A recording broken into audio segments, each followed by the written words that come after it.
Каспийда. Менің заказдарым келді Каспийдан. Бұл сырғалар. Неше түрлі күшті сырғалар заказ етті анам. Мен в шокемін ғой. Сабаққа кидім.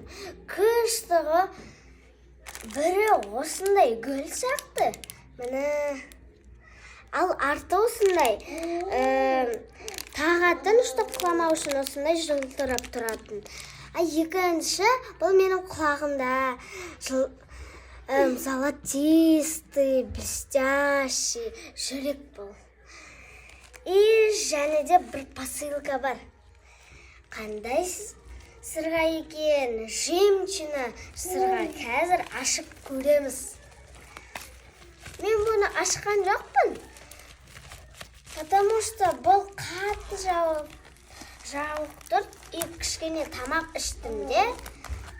Көшім көп болды. Уже аша аламын.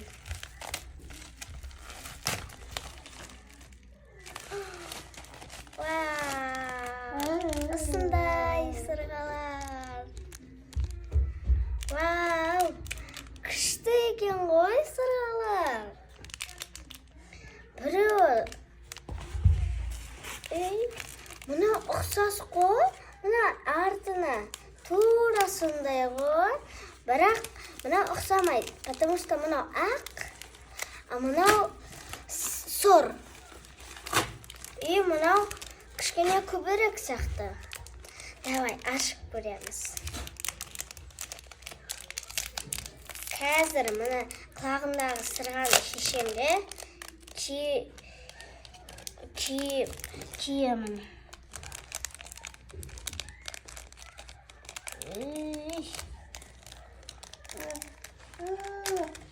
Мұна қозғалатын сырға ғой. Мұна екеуін үш жерге қоямыз үстіне. Ал мұна құлағымдағын шешеміз, көреміз.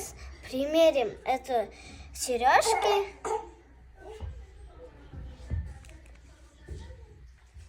Қазір шешіп атырым. Біреуі қалды.